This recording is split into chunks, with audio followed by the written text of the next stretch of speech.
நண்பர்களுக்கு வணக்கம். வரப்போற டெட் எக்ஸாம் பேப்பர் 1 பேப்பர் 2க்காக நம்ம தமிழ்ல டெஸ்ட் சீரிஸ் போயிட்டு இருக்கு யூடியூப்ல. ஆல்ரெடி நம்ம 6th ஸ்டாண்டர்ட் ஃபுல்லா கம்ப்ளீட் பண்ணிட்டோம். இப்போ 7ஆம் வகுப்புல இயல் 7க்கான தேர்வு. ஒவ்வொரு தேர்விலும் 30 கேள்விகளை நம்ம பார்த்துட்டு வரோம். ஓகேங்களா? இன்னைக்கு 7ஆம் வகுப்பு இயல் 7க்கான 30 கேள்விகளை பார்க்கலாம். தேர்வு எழுதாம யாராச்சும் இந்த வீடியோ பார்த்துட்டு இருந்தீங்கன்னா கீழே டெஸ்கிரிப்ஷன்ல டெலகிராம் குரூப் லிங்க் இருக்கு. டெலகிராம் குரூப்ல போனீங்கன்னா கொஸ்டின் பேப்பர் இருக்கு. டெஸ்ட் எழுதிட்டு வந்து இந்த எக்ஸ்பிளனேஷனா பாருங்க. ஓகேங்களா? ஃபர்ஸ்ட் முதல் கேள்வி, மூன்றுரை அரையனாரின் காலம். ஓகேங்களா? மூன்றுரை அரையனார் ஈஸியா ஞாபகம் வச்சுக்கலாம். இவரு பேர்லயே 3 இருக்குங்களா? இவருடைய காலம் என்னன்னா 4ஆம் நூற்றாண்டு. அப்போ மூன்றுரை அரையனாருடைய காலம் கிபி 4ஆம் நூற்றாண்டு. மூன்றுரை, சோ 3, அவரோட காலம் என்னன்னா 4 அப்படின்னு ஞாபகம் வச்சுக்கோங்க. அடுத்த கொஸ்டின், நாட்டுப்புற பாடல்களின் வேறு பெயர்கள் என்ன? ஓகேங்களா? பாருங்க, சங்க இலக்கியமா? இல்ல. ஓகேங்களா? இலக்கண இலக்கியம் இல்ல, இவற்றில் எதுவும் இல்ல. நாட்டுப்புற பாடலின் வேறு பெயர் என்னன்னு பார்த்தோம்னா வாய்மொழி இலக்கியம். ஓகேங்களா? ஆன்சர் வாய்மொழி இலக்கியம் என்பதே சரியான விடை. அடுத்த கொஸ்டின், கீழ்காணும் நூல்களில் கிவா ஜெகநாதன் தொகுத்த நூல் எது? அறம், ஓகேங்களா, மலைகளின் இளவரசி, கால் முளைத்த கதைகள், மலையருவி. ஓகேங்களா? இதுல மலையருவி என்பதே கிவாஜா, ஓகேங்களா, கிவா ஜெகநாதன் அவர் தொகுத்த நூல். ஓகேங்களா? ரொம்ப ஃபேமஸான ஒரு புத்தகம் மலையருவி. அடுத்த கொஸ்டின், முற்காலத்தில் திருநெல்வேலியின் வேறு பெயர் என்ன? ஓகேங்களா? முற்காலத்துல திருநெல்வேலியோட பெயர் என்ன? இப்பதான் திருநெல்வேலி, அதோட மறு பெயர் நெல்லை அப்படின்னு நம்ம அழைக்கிறோம். அதற்கு முன்னாடி ஓகேங்களா திருநெல்வேலியோட பெயர் என்னன்னா வேணுவனம். ஓகேங்களா? திருநெல்வேலியோட முற்காலத்தோட திருநெல்வேலியோட பெயர் வேணுவனம். ஓகேங்களா? அடுத்த கொஸ்டின், தாமிரபரணி ஆற்றின் கிழக்கு கரையில் அமைந்துள்ள நகரம் எது? பாருங்க, தாமிரபரணி ஆற்றோட கிழக்கு கரையில அமைந்துள்ள நகரம் எதுனா பாளையங்கோட்டை. உங்களை ஞாபகம் வச்சுக்கோங்க, கிழக்குல பாளையங்கோட்டை இருக்கு. கீபா அப்படின்னு ஞாபகம் வச்சுக்கோங்க, கிழக்குல பாளையங்கோட்டை. எப்படி ஞாபகம் வச்சுக்கலாம்? கீபா, கீழ பாளையங்கோட்டை. உங்களை கீபா இப்படி ஞாபகம் வச்சுக்கோங்க. அடுத்த கொஸ்டின், காளை கொம்பு முளைத்த குதிரை போல பாய்ந்து வந்தது, இவ்வரிகளில் பயின்று வந்துள்ள அணி எது? பாருங்க, காளை கொம்பு ஓகேங்களா முளைத்த குதிரை போல. குதிரைக்கு எங்கேயாச்சு ஓகேங்களா காளைக்கு முளைக்கிற கொம்பு மாதிரி குதிரைக்கு முளைக்குங்களா?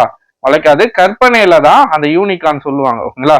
அது கூட ரியல்ல இல்ல, பட் அது ஒரு கற்பனை தான். அதே மாதிரி காளை கொம்பு முளைத்த குதிரை போல பாய்ந்து வந்தது என்பது ஓகேங்களா இல் பொருள் ஓமை அணி. ஓகேங்களா? இல்ல. ஓகேங்களா? இல்ல, கற்பனையான ஒரு விஷயம். அப்ப அது என்ன அணின்னு பார்த்தோம்னா இல் பொருள் ஓமை அணி. ஓகேங்களா? அடுத்த கொஸ்டின், வட்டத்தொட்டி என்னும் பெயரில் இலக்கிய கூட்டங்களை நடத்தி வந்தவர் யார்? பாருங்க, வட்டத்தொட்டி என்னும் பெயர்ல இலக்கிய கூட்டங்களை ஓகேங்களா வாரம் நடத்திட்டு வந்திருப்பாரு. வட்டத்தொட்டின்ற பேர்ல யாருன்னு பார்த்தோம்னா டிகேசி ரசிகமணின்னு அழைக்கப்பட்ட டிகே சிதம்பரநாதர். ஓகேங்களா? டிகேசி, சிம்பிளா டிகேசி அப்படின்னு சொல்லுவோம். அவர் தான் என்னன்னா வட்டத்தொட்டி அப்படின்ற பேர்ல ஒரு இலக்கிய கூட்டத்தை நடத்தி வர்றார். அடுத்த கொஸ்டின், பாண்டியர்களின் 2வது தலைநகரமாக விளங்கியது எது? ரொம்ப இம்பார்ட்டன்டான ஒரு கேள்வி. ஓகேங்களா? நம்ம எல்லாம் நினைப்போம் மதுரை பக்கத்துல இருக்கிற தஞ்சாவூரா இருக்கும், அந்த மாதிரி கூட நம்ம நினைப்போம். பட் ஆன்சர் என்னன்னா பாண்டியர்களோட 2வது தலைநகரம் எதுன்னு பார்த்தோம்னா திருநெல்வேலி. நோட் பண்ணி வச்சுக்கோங்க, ரொம்ப ரொம்ப ரொம்ப ரொம்ப இம்பார்ட்டன்டான ஒரு கொஸ்டின். ஓகேங்களா? இந்த மாதிரி கொஸ்டின்லாம் சிம்பிளா கேட்டுருவாங்க, நம்ம அந்த இடத்துல கன்ஃபியூஸ் ஆயிடும். ஓகேங்களா? சோ நல்லா ஞாபகம் வச்சுக்கோங்க, பாண்டியர்களோட 2வது தலைநகரம் எதுனா திருநெல்வேலி. ஓகேங்களா? அடுத்த கொஸ்டின், முத்துப்படு பரப்பிர் கொற்கை முன்றுரை. பாருங்க, முத்துப்படு பரப்பிர் கொற்கை முன்றுரை இவ்வரிகள் இடம்பெற்றுள்ள நூல் எது? ஓகேங்களா? கொற்கை முன்றுரை நல்லா ஞாபகம் வச்சுக்கோங்க. இந்த கொற்கை முன்றுரை இப்படி வந்தாலே என்னன்னா நற்றிணை. ஓகேங்களா? இல்லது முத்து நல்லா இருக்கும், சோ நற்றிணை. ஓகேங்களா? முத்துப்படு பரப்பிர் கொற்கை முன்றுரை ஷார்ட்கட்ல ஞாபகம் வச்சுக்கோங்க. முத்து ஓகேங்களா கொற்கையில இருக்கிற முத்து நல்லா இருக்கும், சோ நற்றிணை. ஓகேங்களா? கொற்கையில இருக்கிற முத்து எப்படி இருக்கும்? நல்லா இருக்கும், சோ நற்றிணை. ஓகேங்களா? இப்படி ஞாபகம் வச்சுக்கிட்டீங்கன்னா இந்த வரி உங்களுக்கு மறக்கவே மறக்காது. ஓகேங்களா? கொற்கையில இருக்கிற முத்து எப்படி இருக்கும்? நல்லா இருக்கும், சோ இது நற்றிணை. ஓகேங்களா? இப்படிதான் நீங்க பாடல் வரிகளை ஞாபகம் வச்சுக்கணும். அவ்வளவு சீக்கிரம் உங்களுக்கு அந்த வரியை மறக்காது, அந்த ஷார்ட்கட்டும் மறக்காது. ஓகேங்களா? அடுத்த கொஸ்டின் பாருங்க, முன்றில் என்ற சொல்லுக்கான பொருள். முன்றில் அப்படின்னா என்னன்னா திண்ணை. ஓகேங்களா? முன்றில்னா என்னது? திண்ணை. நோட் பண்ணி வச்சுக்கோங்க, இது கூட இம்பார்ட்டன்டான ஒரு கொஸ்டின் தான். அடுத்த கொஸ்டின் பாருங்க, அக்ரோனமி என்ற சொல்லுக்கு இணையான தமிழ் சொல், கலை சொல் அக்ரோனமி அப்படின்னா என்னன்னு பார்த்தோம்னா பயிரிடுதல். நம்ம என்ன நினைச்சுப்போம், அக்ரோன் வந்தாலே உழவு தொழில் சார்ந்தது. ஸோ பயிரிடுதல், அறுவடை. உங்களை இது ரெண்டுத்துல கூட நம்ம கன்ஃபியூஸ் ஆகலாம். பட் ஆன்சர் என்னன்னா உழவியல். ஓகேங்களா, அக்ரோ அப்படின்னாலே உழவு தொழில் சார்ந்தது. ஸோ உழவியல், அக்ரோனமினா உழவியல். ஓகேங்களா. அடுத்த கொஸ்டின், குற்றாலத்துக்கு கிழக்கே 2 மைலில் உள்ள மேலகரத்தில் வாழ்ந்தவர் யார்? பாருங்க, குற்றாலத்திற்கு கிழக்கே 2 மைல் டிஸ்டன்ஸ்ல மேலகரம் அப்படின்ற ஊர்ல வாழ்ந்தவர் யார்? இதை ஞாபகம் வச்சுக்கோங்க. திருக்கூட ராசப்ப கவிராயர். கொஸ்டின் எப்படியும் வரலாம். திருக்கூட ராசப்ப கவிராயர் வாழ்ந்த இடம் எது அப்படின்னு கேட்கலாம். எந்த ஊர்? மேலகரம். ஓகேங்களா, மேலகரம். ஓகேங்களா, மேலகரத்துல வாழ்ந்தவர் யாருன்னா திருக்கூட ராசப்ப கவிராயர். அதே மாதிரி மேலகரத்தில் கொஸ்டின் இப்படியும் கேட்கலாம். ஓகேங்களா, அவர் வாழ்ந்த ஊர் எது? திருக்கூட ராசப்ப கவிராயர் வாழ்ந்த ஊர் எதுன்னு கூட கேட்கலாம். என்ன? மேலகரம். அடுத்த கொஸ்டின், காவடி சிந்தை பாடியவர் யார்? இது ரொம்ப ரொம்ப ரொம்ப ரொம்ப இம்பார்ட்டன்டான கொஸ்டின். ஓகேங்களா, டிஎன்பிசில எல்லாம் நிறைய முறை இந்த கேள்வி கேட்டிருக்காங்க. காவடி சிந்தை பாடியவர் யார்? யாருன்னு பார்த்தோம்னா அண்ணாமலையார். ஓகேங்களா, காவடி சிந்தை பாடினது யாருன்னா அண்ணாமலையார். ரொம்ப இம்பார்ட்டன்டான கொஸ்டின். அடுத்த கொஸ்டின், தாமிரபரணி ஆற்றுக்கு வழங்கப்படும் வேறு பெயர் என்ன?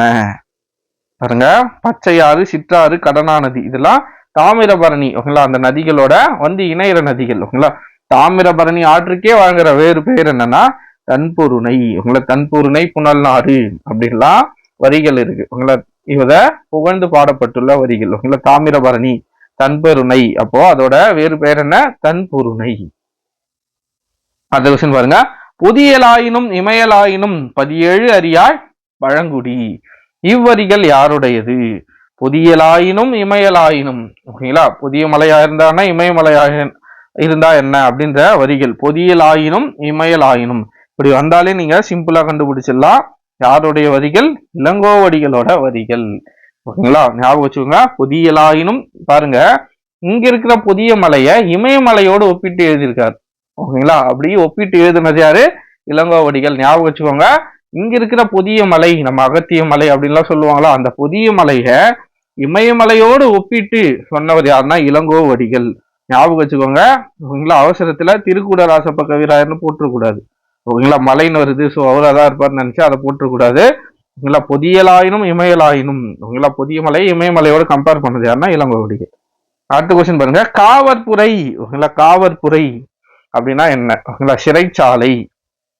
காவல் அப்போ சிறைச்சாலை. இதுல பாருங்க, தானிய களம் வராது, அணிகலன்களும் வராது, பொற்காசுகள் விற்கும் இடமும் வராது. காவற்புரை, காவல். அப்ப இது என்னவாதான் இருக்கும்? சிறைச்சாலை. இப்படி நீங்க ஆன்சர் பண்ணலாம். ஒரு சில கொஸ்டினுக்கு எலிமினேட் பண்ணி கூட நமக்கு தெரியலன்னா ஆன்சர் பண்ணலாம். ஓகேங்களா, காவற்புரை அப்படின்னா என்னன்னா சிறைச்சாலை. அடுத்து பாருங்க, வானரங்கள் கனி கொடுத்து மந்தியோடு கொஞ்சும் மந்தி சிந்தி கனிகளுக்கு வான்கவிகள் கெஞ்சும். இவ்வரிகள் யாருடையது? யாருடைய வரிகள்? திருக்கூட ராசப்ப கவிராயர். குற்றால குறவஞ்சியோட வரிகள் இதெல்லாம். திருக்குற்றால குறவஞ்சி. வானரங்கள் கனி கொடுத்து மந்தியோடு கொஞ்சும் மந்தி சிந்தி கனிகளுக்கு வான்கவிகள் கெஞ்சும். ஓகேங்களா, ரொம்ப ரைமிங்கான பாடலா இருக்கும் இது. ஓகேங்களா, படிச்சு பாருங்க. ஓகேங்களா, இதோட ஆசிரியர் திருக்கூட ராசப்ப கவிராயர். அடுத்த கொஸ்டின் பாருங்க, பழமொழி 400 14 மேற்கணக்கு நூல்களில் ஒன்று அப்படின்னு இருக்கு. இல்ல, 14 கீழ்கணக்கு நூல்ல ஒண்ணுதான் பழமொழி 400. அப்போ ஃபர்ஸ்ட் ஸ்டேட்மெண்ட் தப்பு. 400 பாடல்களை கொண்ட நூல். ஆமாம், பேர்லயே 400 இருக்கு. 400 பாடல்களை கொண்ட நூல். ஒவ்வொரு பாடலின் இடையிலும் ஒரு பழமொழி இடம் பெறும். ஒவ்வொரு பாடலோட இறுதியில தான், ஓகேங்களா, ஒவ்வொரு பாடலோட இறுதியில் தான் என்ன பண்ணும்? ஓகேங்களா, இறுதியிலும் ஒரு பழமொழி இடம்பெற்று இருப்பதால் இது பழமொழி 400 என்று பெயர் பெற்றது. ஆனா இங்க இடையிலன்னு கொடுத்திருக்காங்க. மூணாவது ஸ்டேட்மெண்ட் தவறு. அப்போ கொஸ்டின்ல கூற்றுகள்ல தவறானது எதுன்னு கேட்டிருக்காங்க. கூற்று 1 மற்றும் 3 தவறு. 2வது மட்டும் கரெக்ட். ஏன்னா 400 பாடல்களை கொண்டது. அடுத்த கேள்வி, மூன்றுரை அரையனார் எந்த சமயத்தை சார்ந்தவர்? ஓகேங்களா, மேக்சிமம் நிறைய உங்களுக்கு தெரியலன்னா சமண சமயத்தை சார்ந்தவர்களா தான் இருப்பாங்க. ஓகேங்களா, அந்த காலத்துல எதுனா புலவர்கள் மேக்சிமம். ஓகேங்களா, வேறு சில சமயத்தை சார்ந்தவங்களும் இருப்பாங்க. ஆனா மேக்சிமமா எதுல இருப்பாங்கன்னா சமணத்துல தான் இருப்பாங்க. மூன்றுரை அரையனார் எந்த சமயத்தை சார்ந்தவர்? சமண சமயத்தை சார்ந்தவர். அடுத்து பாருங்க, பொறுத்துக. நாற்று. ஓகேங்களா, இதெல்லாம் ரொம்ப ஈஸியா போட்டுருவீங்க. நாற்று நடுதல், நீர் பாய்ச்சுதல், 3 4 கதிர் அறுத்தல், ஓகேங்களா, களை பறித்தல். 3 4 2 1 3 4 2 1 ஆப்ஷன் டி. ஓகேங்களா. அடுத்த கொஸ்டின், கீழ்காணும் கூற்றுகளில் சரியானது எது? திக்கெல்லாம் புகழும் திருநெல்வேலி, திக்கெல்லாம் புகழும் திருநெல்வேலி என்று சேக்கிழார் திருநெல்வேலியை போற்றியுள்ளார். ஓகேங்களா. அவர் சொல்லியிருப்பாரு, அவர் சொல்லியிருக்க மாட்டாரு, திருஞான சம்பந்தர் சொல்லியிருப்பாரு. அப்போ ஃபர்ஸ்ட் ஸ்டேட்மெண்ட் தப்பு. தன் பொருணை புனல் நாடு என்று திருஞான சம்பந்தன் இருக்கு சேக்கிழார் சொல்லியிருப்பார். ஓகேங்களா. அப்போ திருநெல்வேலியோட சிறப்ப இவர் போட்டுனது இருக்கு. அப்ப ரெண்டு ஸ்டேட்மெண்ட்மே தப்பு.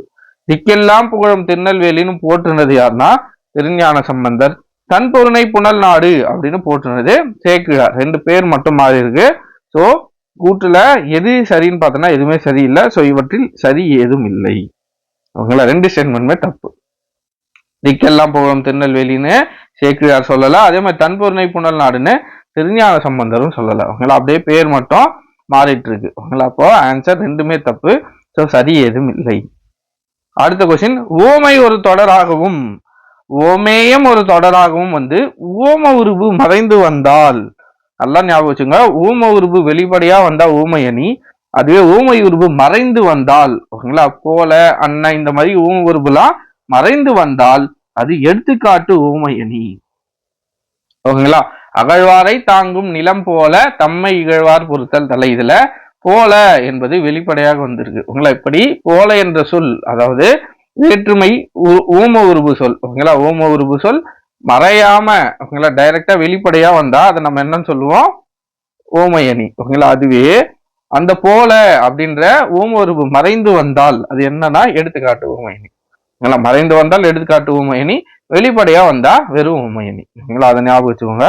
அடுத்ததா, கீழ்கண்டவற்றுள் டி.கே. சிதம்பரனாரின் கட்டுரை எது? பாருங்க, அவருடைய கட்டுரை எது? தென்றல், வட்டத்தொட்டி, குற்றாலம் இதெல்லாம் அவருடைய கட்டுரை அல்ல. இதய ஒலி என்பதே அவருடைய கட்டுரை. அடுத்த கொஸ்டின், ஃபோல்க்லோர் என்ற சொல்லுக்கு இணையான தமிழ் சொல். ஓகேங்களா. இதுல எதுன்னு பார்த்தோம்னா நாட்டுப்புறவியல். ஃபோல்க்லோர்னா என்னன்னா நாட்டுப்புறவியல். அடுத்த கொஸ்டின், கீழ்காணும் பெயர்களில் டி.கே. சிதம்பரனாரின் சிறப்பு பெயர்களில் தவறானது எது? பாருங்க, கடித இலக்கியத்தின் முன்னோடி. ஆமாம், டி.கே.சி. என்னன்னு சொல்லுவாங்க, அவர் என்னன்னு சொல்லுவாங்கன்னா கடித இலக்கியத்தின் முன்னோடி. தமிழிசை காவலர், வளர்த்தமிழ் ஆர்வலர், குற்றாலநாதர்னு சொல்ல மாட்டாங்க. சோ சிறப்பு பெயர்கள்ல தவறானது எதுனா ஆப்ஷன் டி. Option D. அடுத்த கொஸ்டின், பொறுத்துக தன்பொருணை. ஓகேங்களா. தன்பொருணை பொன்னாணயங்கள் உருவாக்கும் இடம். ஓகேங்களா. தன்பொருணைக்கு என்ன வரும்? இப்பதான் பார்த்தோம், தாமிரபரணி. ஃபர்ஸ்ட்டுக்கு 3. ஓகேங்களா. அடுத்தது அக்கசாலை. அக்கசாலை அதுக்கு என்ன வரும்னு பார்த்தோம்னா பொன்னாணயங்கள் உருவாக்கும் இடம். 3-1. ஓகேங்களா. அடுத்ததா கொற்கை முத்து குளித்தல். ஓகேங்களா. திருக்கூடமலை, குற்றாலம். அப்ப ஆன்சர் 3-1-4-2. ஓகேங்களா. அடுத்த கொஸ்டின், கீழ்காணும் கூற்றுகளில் சரியானது எது? டி.கே. சிதம்பரநாதர் வழக்கறிஞர் தொழில் செய்தவர். ஆமாம், வழக்கறிஞர் தொழில் செய்தவர். தமிழ் எழுத்தாளராகவும் திறனாய்வாளராகவும் புகழ் பெற்றுள்ளார். ஓகேங்களா. இதுவும் கரெக்டான ஸ்டேட்மெண்ட் தான். ஓகேங்களா. ரெண்டாவது ஸ்டேட்மெண்ட் கரெக்ட். ரசிகமணி என்று சிறப்பிக்கப்பட்டவர். நம்ம ஆரம்பத்திலே சொன்னோம் என்ன, அந்த சிறப்பிக்கப்பட்டார் ரசிகமணி. அப்போ 3 கூற்றும் சரிதான். கூற்று 1, 2, 3 சரி. திங்கள் நாள் விழா மல்கும் திருநெல்வேலியுரை செல்வர் தாமே. இவ்வரிகள் யாருடையது? திங்கள் நாள் விழா, நல்லா ஞாபகம் வச்சுக்கோங்க. திங்கள் நாள் விழா யாருடையது? திங்கள் அப்படின்னு வந்தாலே அது திருஞான சம்பந்தர் அப்படின்னு ஞாபகம் வச்சுக்கோங்க. திங்கள் நாள் விழா மல்கு திருநெல்வேலி உரை. ஓகேங்களா. திங்கட்கிழமைன்னு வந்தாலே யார் ஞாபகம் வரணும் உங்களுக்கு? திருஞான சம்பந்தர். ஓகேங்களா. திங்கட்கிழமை அப்படின்னு வந்தாலே திருஞான சம்பந்தர் அப்படி ஞாபகம் வச்சுக்கோங்க.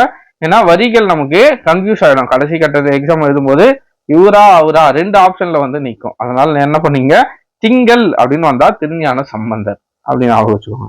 அடுத்ததா, திருநெல்வேலிக்கு அருகே உள்ள எந்த இடத்தில் நிகழ்த்தப்பட்ட அகழாய்வில் முதுமக்கள் தாழிகள் கிடைத்தன? திருநெல்வேலிக்கு பக்கத்துல என்ன இருக்கு? ஆதிச்சநல்லூர். அப்ப ஆதிச்சநல்லூர்ல தான் நிறைய முதுமக்கள் தாழிகள். ஓகேங்களா. முதுமக்கள் தாழிகள்னாலே ஆதிச்சநல்லூர் தான் ஃபேமஸ். ஓகேங்களா. அங்கதான் நிறைய, ஓகேங்களா, நிறைய முதுமக்கள் தாழிகள் கிடைச்சிருக்கும். சோ முதுமக்கள் தாழினாலே எங்கதான்? ஆதிச்சநல்லூர். அடுத்த கொஸ்டின், மடமகள் என்ற சொல்லுக்கான பொருள். மடமகள்லாம் என்னன்னா இளமகள். இளமகள். அவ்வளவுதான் நண்பர்களே. 30 கேள்விகளுக்கு எத்தனை கேள்விகளுக்கு சரியாக பதில் அளிச்சீங்க அப்படின்றத கீழே கமெண்ட்ல மறக்காம சொல்லுங்க. இனி வரும் நாட்கள்ல தினம்தோறும் 2-3 டெஸ்ட் இருக்கும். நம்மளோட குறிக்கோள் 15ஆம் தேதிக்குள்ள 8ஆம் வகுப்பு முடிக்கணும்னு. நம்மளால முடிஞ்ச அளவுக்கு ட்ரை பண்ணி 15ஆம் தேதிக்குள்ள முடிக்க ட்ரை பண்ணுவோம். ஒரே நாள்ல 3-4 இயல் கூட தேர்வு இருக்கும். நண்பர்கள் கொஞ்சம் ப்ரிப்பேர்டா இருங்க. ஓகேங்களா. அவ்வளவுதான் ஃப்ரெண்ட்ஸ். வேற ஏதேனும் கருத்துக்களோ சந்தேகங்களோ இருந்தா கீழே கமெண்ட்ல மறக்காம சொல்லுங்க. முக்கியமா உங்களோட மதிப்பெண்களை எத்தனை கொஸ்டினுக்கு நீங்க கரெக்டா ஆன்சர் பண்ணீங்க அப்படின்றதையும் கமெண்ட்ல சொல்லிட்டு போங்க. ஓகேங்களா. அவ்வளவுதான் ஃப்ரெண்ட்ஸ். வேற ஏதேனும் சந்தேகங்களோ கருத்துக்களோ இருந்தா கமெண்ட்ல தெரிவிங்க. ஓகேங்களா? நன்றி.